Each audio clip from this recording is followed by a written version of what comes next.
बेटा आज जो हम टॉपिक करने वाले हैं वो करने वाले हैं कंजर्वेशन ऑफ मोमेंटम। और ये 9th क्लास का टॉपिक है, बहुत इंपॉर्टेंट टॉपिक है force and laws of motion का। और उससे पहले हम देखते हैं कि ये मोमेंटम क्या होता है। ये मोमेंटम हम शॉर्ट में देखते हैं। मोमेंटम को आप पी से रिप्रेजेंट करते हो, ये एक वेक्टर क्वांटिटी है। मोमेंटम का मतलब क्या होता है, जैसे कोई बॉडी है जिसका मास m और ये v वेलोसिटी से आगे बढ़ रहा है, ठीक है।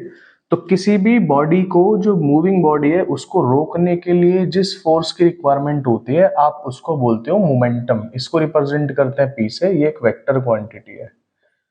मोमेंटम की अगर मैं फॉर्मूले की आपसे बात करूं तो मोमेंटम का जो फॉर्मूला होता है वो होता है मास इनटू वेलोसिटी। क्योंकि बॉडी का मास कांस्टेंट होता है तो मोमेंटम डायरेक्टली प्रोपोर्शनल होता है वेलोसिटी के, and directly proportional to mass, ठीक है। तो जितनी ज्यादा बॉडी की वेलोसिटी होगी उतना ज्यादा मोमेंटम होगा, जितना बॉडी का मास होगा उतना ही ज्यादा क्या होगा, उसका मोमेंटम होगा, ठीक है। तो मोमेंटम मतलब मास इनटू वेलोसिटी। किसी भी मूविंग बॉडी को स्टॉप करने के लिए आपको जितने फोर्स की रिक्वायरमेंट होगी उसको हम क्या बोलते हैं, मोमेंटम। ये जो हम फॉर्मूला देखते हैं P is equal to m v, ये स्केलर फॉर्म होती है बेटा। जब आप सीनियर क्लासेस में आएंगे, जैसे आप 11th क्लास में आएंगे, तो जो वेक्टर क्वांटिटीज हैं आप उनको एरो से रिप्रेजेंट करते हैं। जो वेक्टर क्वांटिटीज है बेटा उन्हें एरो से रिप्रेजेंट करते हैं। P is equal to mass into velocity, ठीक है। अब मैं आपको कंजर्वेशन ऑफ मोमेंटम कराने आया हूं, बट लेकिन एक छोटा सा इंट्रो देना जरूरी था मोमेंटम का। मोमेंटम क्या होता है, किसी भी बॉडी को रोकने के लिए आप जितने भी फोर्स की रिक्वायरमेंट होती है उसे मोमेंटम बोलते हैं। मोमेंटम का फॉर्मूला होता है मास इनटू वेलोसिटी। और एक ये कैसी क्वांटिटी है, ये एक वेक्टर क्वांटिटी है, इसकी एक पर्टिकुलर डायरेक्शन होती है। मोमेंटम की डायरेक्शन, जिस डायरेक्शन में बॉडी मूव करती है उसी की डायरेक्शन में मोमेंटम होता है। कंजर्वेशन ऑफ मोमेंटम क्या होता है, देखो ये अर्थ का सरफेस है, ये एक बॉडी है, एक मूविंग बॉडी, इसे कार मान लो। इसका मास m1, इसकी इनिशियल वेलोसिटी u1, ठीक है बेटा। और ये राइट की तरफ मूव कर रहा है, इस डायरेक्शन में मूव कर रहा है, इसकी डायरेक्शन ऑफ मोशन इधर है, ठीक है। एक दूसरी बॉडी जिसका मास m2, इसकी वेलोसिटी u2, ये भी दोनों सेम डायरेक्शन में मोशन कर रहे हैं। बट लेकिन इन दोनों में कॉलिजन कब होगा, देखो कॉलिजन का मतलब होता है टकराना। ये दोनों बॉडीज आपस में कब कोलाइड करेंगी, वो कॉलिजन है। वो कॉलिजन कब होगा, जब u1 की वैल्यू u2 से ग्रेटर होगी। भाई ये जब तेज होगा जब ही तो इसके साथ कोलाइड करेगा। तो कॉलिजन मतलब कि ये वाली बॉडी की जो वेलोसिटी है ये ज्यादा है, इसकी वेलोसिटी कम है, तो आगे जाके कोलाइड करेंगे, कोलाइड टकराएंगे। आप सीनियर क्लासेस में जाओगे तो कॉलिजन भी आप दो टाइप के पढ़ते हो, एक इलास्टिक कॉलिजन, एक इन इलास्टिक कॉलिजन। कॉलिजन भी 1D 2D में डिवाइड हो जाते हैं आगे जाकर। बट लेकिन ये 9th क्लास के लेवल की बात कर रहा हूं मैं। कंजर्वेशन ऑफ मोमेंटम हमने देखा कि एक बॉडी, इसका मास m1, इसकी इनिशियल वेलोसिटी u1, ये इस डायरेक्शन में मूव कर रहे हैं।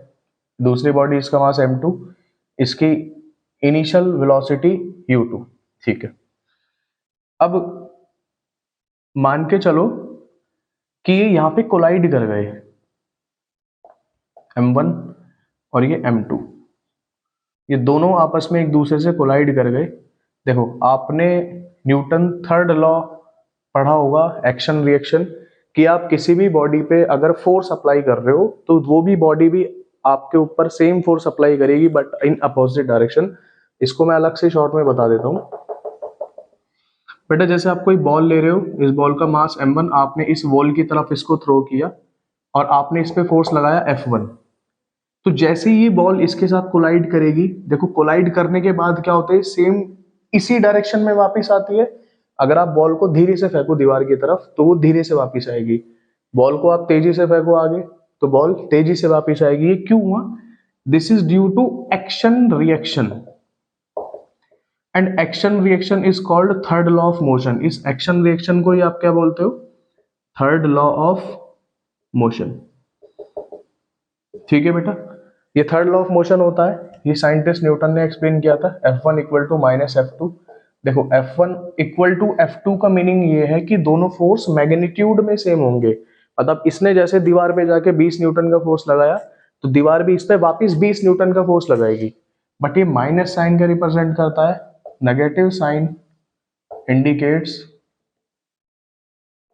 the direction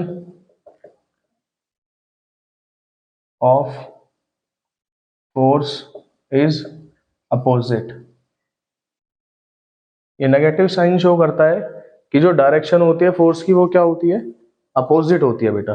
ठीक है, यानी ये आप बॉल इधर फेंक रहे हो, ये इस डायरेक्शन में वापस जा रहा है, तो ये रिप्रेजेंट कर रहा है ये। ठीक है, ये action reaction Newton third law of motion है। नेगेटिव साइन इंडिकेट कर रहा है कि अपोजिट डायरेक्शन है।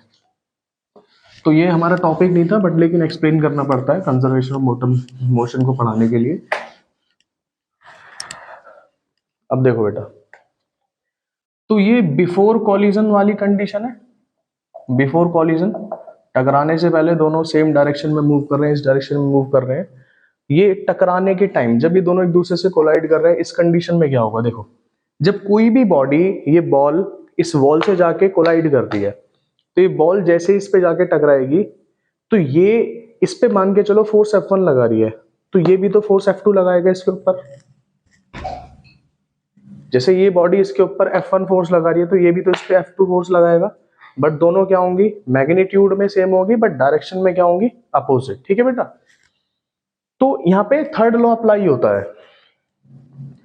मान के चलो कि इस फर्स्ट बॉडी ने, ये इस बॉडी को मैं फर्स्ट बोल रहा हूँ, इसको मैं सेकंड बोल रहा हूँ, जब ये दोनों एक दूसरे से कोलाइड करे, तो फर्स्ट बॉडी ने इसके ऊपर फोर्स लगाया F1, और हमें पता है न्यूटन का थर्ड लॉ कि अगर कोई बॉडी इसके ऊपर एक फोर्स F1 लगा रही है, तो सेकंड बॉडी भी इसके ऊपर एक फोर्स लगाएगी, and the force is F2। इस फोर्स को हमने क्या नेम दिया, F2। और हम जानते हैं by third law of motion, F1 किसके इक्वल होता है, माइनस F2 के। बेटा जानते हैं हम लोग, ठीक है, इसका भी यूज करेंगे हम।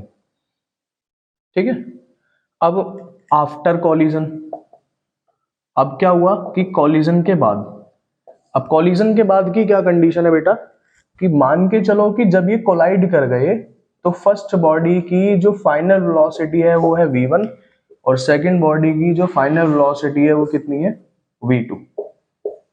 मतलब ये जब कोलाइड करने से पहले, कोलाइड कर, जैसे मान के चलो ये पहली वाली कार, ये दूसरी वाली, ये ऐसे जा रही है, ये थोड़ा सा तेज आएगी, थोड़ा धीरे जाएगी, और ये यहाँ जाके कोलाइड कर रहे हैं। तो कोलाइड करने से क्या होता है, जब दो बॉडी आपस में कोलाइड करती है, तो वेलोसिटी का चेंज आता है।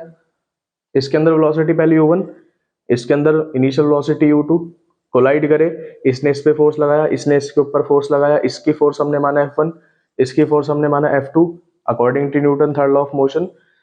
तो टकराने के बाद क्या हुआ, इनकी वेलोसिटी में चेंजेस आए। जो u1 था, अब हम मान के चल रहे हैं कि वो v1 से मूव कर रहा है, और जो पहले u2 था, अब हम मान के चल रहे हैं वो किससे जा रहा है, v2 से जा रहा है। ठीक है, तो इसकी वेलोसिटी v1, इसकी वेलोसिटी v2, इसका मास m1 और इसका मास m2। ठीक है बेटा, तो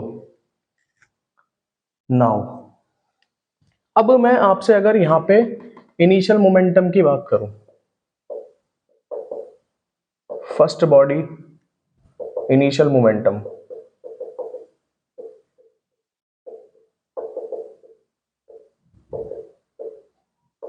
तो इनिशियल मोमेंटम क्या हुआ फर्स्ट बॉडी का, देखो m1 u1 हुआ। ठीक है, आपसे अगर मैं सेकेंड बॉडी का इनिशियल मोमेंटम की बात करूं, तो मोमेंटम क्या हुआ, m2 u2। ठीक है बेटा, और अगर मैं आपसे टोटल इनिशियल मोमेंटम की बात करूं, टोटल इनिशियल मोमेंटम कितना हो गया, m1 u1। आप ये भी बोल सकते हो फर्स्ट बॉडी का initial momentum plus second body का इनिशियल मोमेंटम। तो P टोटल इनिशियल PI से रिप्रेजेंट किया फर्स्ट बॉडी का momentum m1 u1 plus m2 u2। ठीक है बेटा, अब फाइनल मोमेंटम की बात करूं मैं, टोटल फाइनल मोमेंटम को सिमिलरली PF लिख लिया, और इसको मैंने बोला m1 v1 plus m2 v2। ठीक है, नाउ अब इसको उठाओ आप, इसको इक्वेशन नंबर 1 बोल दिया मैंने, फ्रॉम इक्वेशन 1। अब हम F1 और F2 की वैल्यू निकालते हैं। बेटा F किसके इक्वल होगा, F1 equal to minus F2, force का फॉर्मूला क्या होता है, मास इनटू एक्सेलरेशन। तो F1 ने कितना फोर्स लगाया, F1 ने कितना फोर्स लगाया, तो हम फर्स्ट बॉडी की बात कर रहे हैं। फर्स्ट बॉडी ने कितना फोर्स लगाया जब ये कोलाइड हुआ, तो फर्स्ट बॉडी की बात कर रहे हैं, तो मास भी किसका लेंगे, फर्स्ट बॉडी का। और फोर्स का फॉर्मूला पता है आपको, मास इनटू एक्सेलरेशन होता है। तो F1 की बात करें तो मास भी फर्स्ट बॉडी का और एक्सेलरेशन भी फर्स्ट बॉडी का।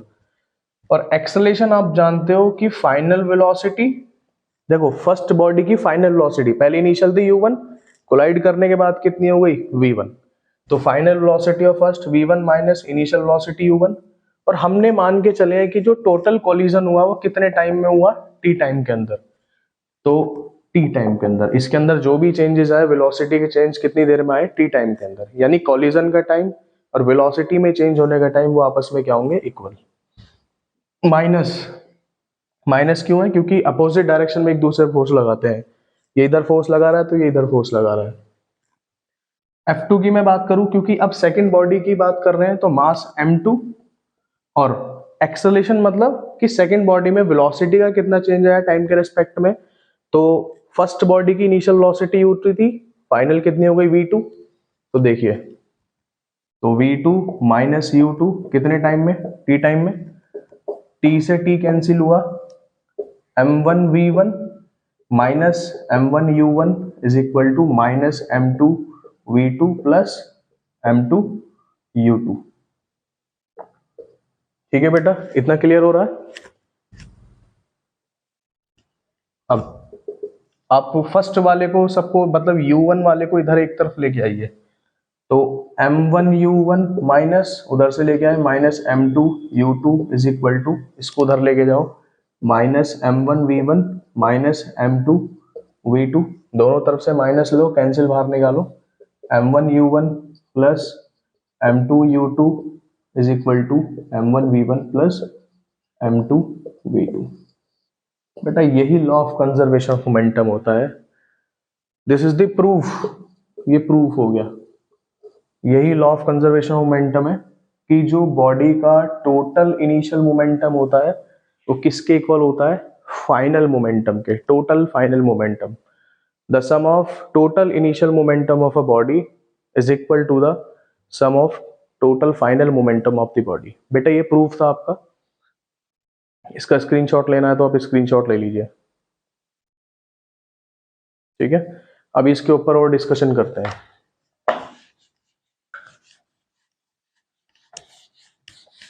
इसके ऊपर न्यूमेरिकल कैसे बनते हैं, एक बहुत फेमस क्वेश्चन होता है रिकॉइल वेलोसिटी का।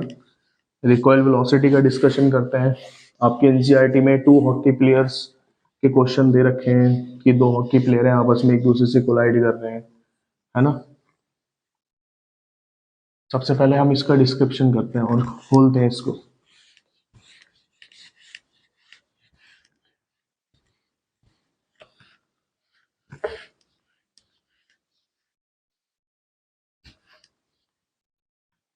देखो बेटा,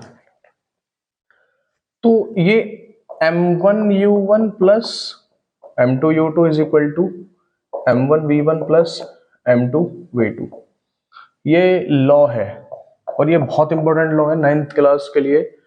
ये बहुत इंपॉर्टेंट लॉ है, इसके ऊपर बहुत सारे क्वेश्चन बनते हैं। अच्छा, m1 u1 plus m2 u2 क्या है, टोटल इनिशियल मोमेंटम, और ये वाला पार्ट क्या है, टोटल फाइनल मोमेंटम।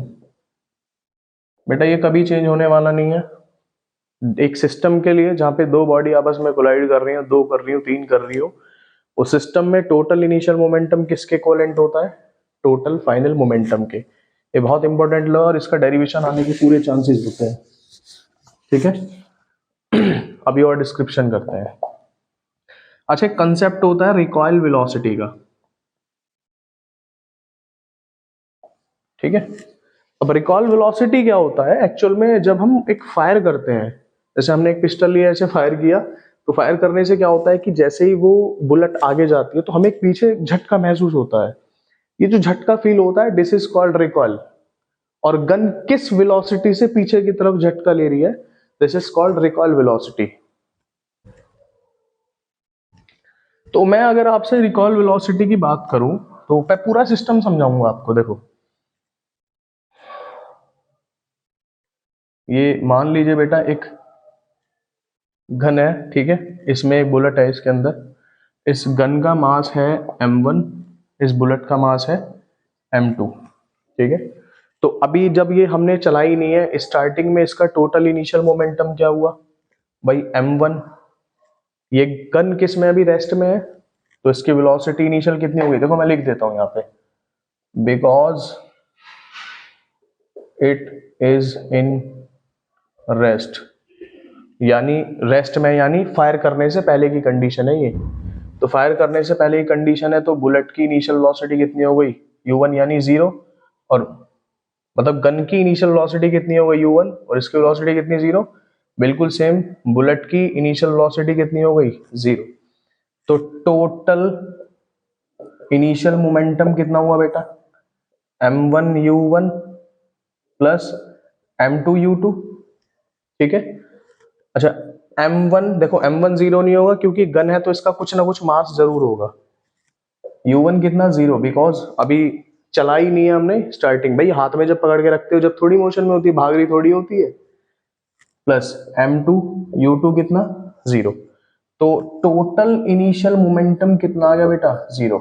यहां पे लिखता हूं इसको, टोटल इनिशियल मोमेंटम कितना आ गया 0, ठीक है। ये वाली कंडीशन चल रही है बेटा, ये वाली, कंफ्यूज मत होना बिल्कुल भी, ठीक है। अब फाइनल आपने अब क्या किया, फायर कर दिया। आफ्टर फायर, जब आप फायर कर देंगे तो फायर करने की कंडीशन में क्या होगा कि भाई आपकी गन थी, ठीक है। अब आप गन चला चुके हो तो बुलेट ये जा रही, बुलेट बहुत बड़ी हो गई, छोटी करता हूँ, ये बुलेट जा रही है। इस बुलेट का मास तो m2, क्योंकि मास कंजर्व रहता है, मास कांस्टेंट होता है तो मास चेंज नहीं होगा। बुलेट का मास कितना है m2, और जब आप इसको चलाओगे तो बुलेट किसी स्पीड से तो आगे जाएगी, तो हमने इसकी वेलोसिटी बोली कितनी v2।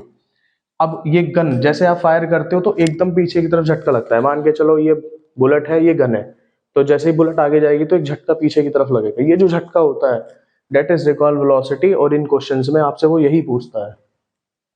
ये गन जिस स्पीड से आगे आई है, ये बुलेट जिस स्पीड से आगे गई है, और ये गन जिस स्पीड से पीछे आई है, इसको हमने बोला v1। This is called recoil velocity. इसको क्या बोलते हैं बेटा, रिकॉयल वेलोसिटी, ठीक है। ये हमको फाइंड करना होता है। अच्छा गन का मास भी अभी कंजर्व रहेगा, मास कितना रहेगा m2 ही रहेगा, ठीक है। ये बुलेट आगे गई v2 स्पीड से, गन पीछे आई v1 से, ये हमको फाइंड करना होता है। टोटल फाइनल मोमेंटम आपसे मैं बोलूं तो कितना होगा भाई, ये m1 था, देखो स्टार्टिंग से ये m1 था, वो टोटल फाइनल मोमेंटम कितना हो गया m1 into v1 plus m2 into v2। भाई टोटल फाइनल मोमेंटम तो हम ऐसे ही लिखेंगे, ठीक है। अच्छा माइनस इसलिए नहीं लिया क्योंकि अभी मैग्नीट्यूड फॉर्म में लिख रहे हैं, वो रिकॉल वेलोसिटी अपने आप माइनस में आ जाएगी। अभी जब मैं इन दोनों को इक्वल रखूंगा तो अपने आप आ जाएगी। अब हम यहाँ अप्लाई करते हैं according to law of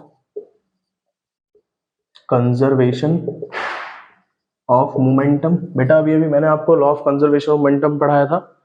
law of conservation of momentum ये बोलता है कि टोटल इनिशियल मोमेंटम, यानी ये टोटल इनिशियल मोमेंटम ये किसके इक्वल होता है, टोटल फाइनल मोमेंटम के इक्वल होता है। अभी अभी पढ़ाया था बेटा, दोनों को आपस में इक्वल रखो, यानी टोटल इनिशियल मोमेंटम कितना है बेटा 0 is equal to final momentum कितना आया m1 v1 plus m2 v2। अच्छा रिकॉयल वेलोसिटी क्या है, ये v1, ये जिस स्पीड से पीछे जा रहा है ये रिकॉयल वेलोसिटी है, ठीक है बेटा। तो हमें v1 फाइंड करना है, तो हम v1 को निकालेंगे यहां से, तो आप इसको इधर लेके जाओ, तो minus m1 v1 is equal to m2 v2, और v1 कितना हो जाएगा, v1 is equal to m2 v2 upon m1, और ये क्या यूज किया आपने minus sign. This is the recoil velocity of the gun बेटा, ये गन की रिकॉयल वेलोसिटी होती है। जो आपसे वो क्वेश्चन में बार बार पूछता है कि गन की रिकॉइल वेलोसिटी बताओ, ये गन की रिकॉइल वेलोसिटी है। बेटा यहाँ फोकस करो, v1 is equal to minus m2 v2 m1। जब भी रिकॉइल वेलोसिटी का फॉर क्वेश्चन आए ये फॉर्मूला उठा के रख दो, आंसर बिल्कुल 101% सही आएगा। यहाँ पे v1 क्या है, रिकॉइल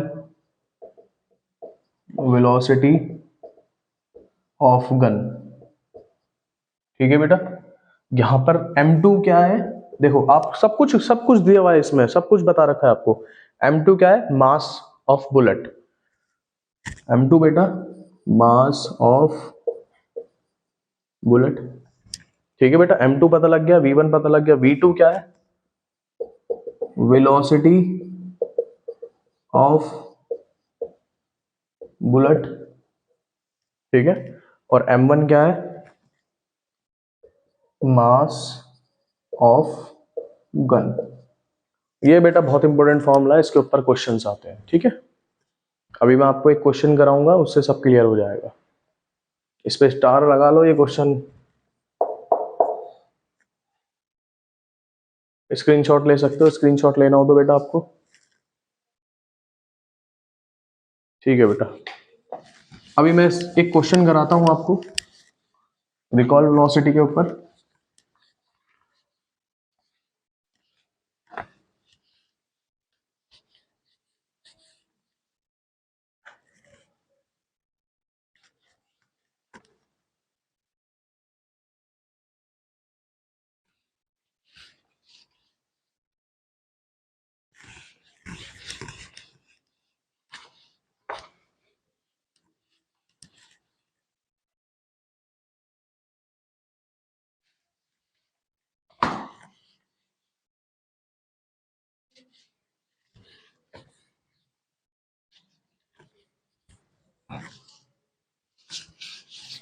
देखो बेटा क्वेश्चन क्या दे रखा है, उसने बोल रखा है कि एक बुलेट है, बुलेट का मास दे रखा है आपको। अब आपके ऊपर है आप बुलेट का मास क्या रखते हो, ठीक है। ज्यादा टेंशन लेने की जरूरत नहीं है। मैं बुलेट की वेलोसिटी और मास को m2 बोलूंगा और वेलोसिटी को बोलूंगा v2। वो आपकी मर्जी, आप कैसे लोगे, m1 v1 कुछ भी कर सकते हो, बस कंफ्यूज नहीं होना। और गन की रिकॉल वेलोसिटी को मैंने बोला v1 और मास बोला गन की m1, ठीक है। अब उन्होंने बोल दिया कि जो बुलेट है, बुलेट की वेलोसिटी उसने दे रखी है 300 मीटर पर सेकेंड। बुलेट का जो मास दे रखा है वो दे रखा है 50 ग्राम, ठीक है। जो गन की वेलोसिटी है, ये रिकॉइल वेलोसिटी आपको फाइंड करनी है, और गन का जो मास दे रखा है वो दे रखा है 500 ग्राम। आपसे बोल रहा रिकॉइल वेलोसिटी फाइंड करो। तो अभी आपको मैंने बताया कि फॉर्मूला आता है m1v1 is equal to minus m2v2 बेटा। अब आपको डायरेक्ट पूरा प्रूफ करने की जरूरत नहीं है, आप डायरेक्ट शॉर्ट में यूज करो कि हमें सर ने बताया m1v1 equal to minus m2v2। हमें v1 निकालना है तो v1 is equal to minus m2v2 upon v1, sorry नीचे आएगा m1, ठीक है। तो v1 is equal to minus m2 कितना है बेटा 50। अच्छा देखो यूनिट किस में दे रखी है, ग्राम में, बट लेकिन जो SI यूनिट होती है मास की वो क्या होती है, किलोग्राम। तो आप इसको किस में करेंगे, किलोग्राम में। तो 50 को आप डिवाइड करोगे 1000 से, तो 50 अपॉन 1000, तो इससे कैंसिल हो गया, यानी 0.05 kg। तो यानी m2 कितना हुआ 0.05 kg, 0.05 kg। v2 कितना दे रखा है 300, ये कितना दे रखा है 500, इसको किलोग्राम में कन्वर्ट करो, तो 500 अपॉन 1000 से डिवाइड किया किलोग्राम में करने के लिए, 2 कट, यानी 0.5 kg। अब वैल्यू रख दीजिए 0.5 kg। सॉल्व करो, नीचे ऊपर लेके गए एक जीरो, इससे ये कैंसिल और ये कैंसिल, 5 से 5 कैंसिल, तो v1 कितना आया 30 मीटर पर सेकेंड। अच्छा ये माइनस साइन है, अच्छा माइनस साइन क्या इंडिकेट कर रहा है यहाँ पे,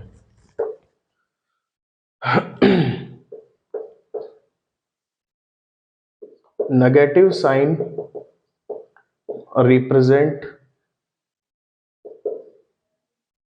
direction, negative sign direction represent कर रहा है, यानी बुलेट अगर इस डायरेक्शन में मूव कर रही है तो रिकॉइल किस डायरेक्शन में हो रहा है, इसके बिल्कुल ठीक अपोजिट डायरेक्शन में।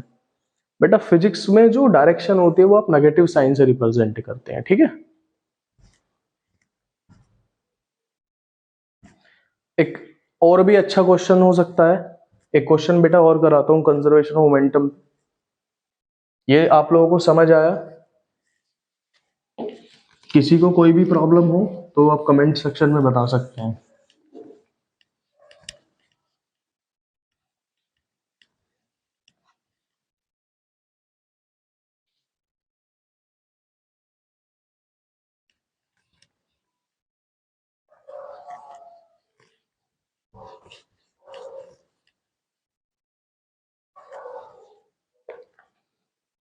बट एक कार वाला क्वेश्चन आता है, कार का क्वेश्चन, उसने बोलेगा वो आपसे कि एक कार दे रखी है, कार थोड़ी अजीब सी बन गई, एक सेकेंड, एक कार दे रखी है, इसका मास है 500 किलोग्राम, एक दूसरी कार है, इसका मास दे रखा है आपको 1000 किलोग्राम, ठीक है। इसकी वेलोसिटी है 20 मीटर पर सेकेंड, ये मूव कर रही है 10 मीटर पर सेकेंड से। अभी दोनों सेम डायरेक्शन मूव कर रहे हैं, ये भी इस डायरेक्शन मूव कर रहा है, ये भी इस डायरेक्शन मूव कर रहा है, ठीक है बेटा। अब क्या हुआ, दोनों आपस में कोलाइड करे, आफ्टर कॉलिजन जो बेटा ये वाली कार है, सेकंड वाली कार जो है, इसका मास तो देखो, मास हमेशा कंजर्व रहता है, सेम डायरेक्शन मूव कर रहा है जिसमें पहले कर रहा था, बट कॉलिजन के बाद इसकी स्पीड में चेंज आया 15 मीटर पर सेकेंड का। आपको बताना है कि जो फर्स्ट वाली बॉडी थी इसकी वेलोसिटी कितनी होगी। मास तो देखो अभी वही 500 किलोग्राम, आपको बताना है कि इसकी वेलोसिटी कितनी होगी, ठीक है।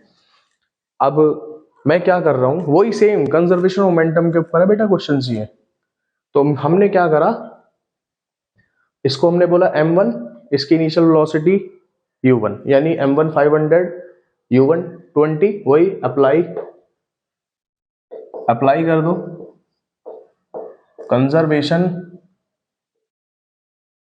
कंजर्वेशन ऑफ मोमेंटम, इसे COM सेंटर ऑफ मास भी होता है, वो 11th में पढ़ोगे इसको, ये कंजर्वेशन ऑफ मोमेंटम है, शॉर्ट में लिख दिया मैंने, ब्रैकेट में लिख रहा हूं मैं COM, ठीक है। Apply conservation of momentum. Conservation of momentum क्या होता है बेटा, m1u1 plus m2u2 is equal to m1v1 plus m2v2 बेटा, ठीक है। m1 हमने इसको कंसिडर किया तो ये कितना है 500 किलोग्राम, यूनिट में कोई चेंज नहीं करना क्योंकि मास की SI यूनिट किलोग्राम ही होती है।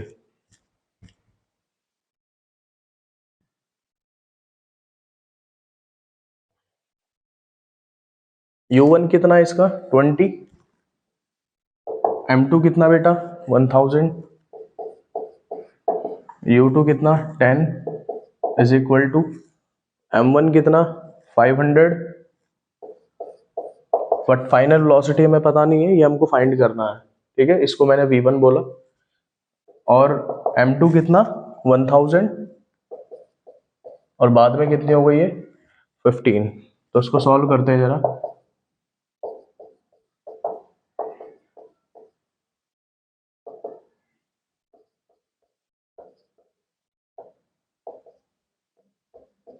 ठीक है, ये 10,000 कितने हो गए,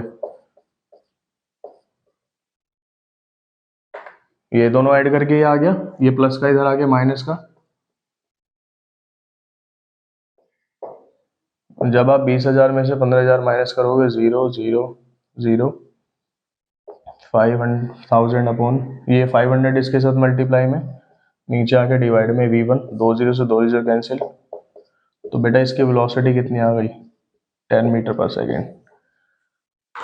यानी कहने का मतलब ये कि जो स्टार्टिंग में 20 मीटर पर सेकेंड था, कोलाइजन करने के बाद उसकी वेलोसिटी कितनी हो गई 10 मीटर पर सेकेंड। अब बेटा मैंने आपको इतने इंपॉर्टेंट क्वेश्चन कराए हैं दो, कोई भी क्वेश्चन हो इस टाइप का वो कंजर्वेशन मोमेंटम से ऐसे ही होगा, ठीक है बेटा। Thank you so much.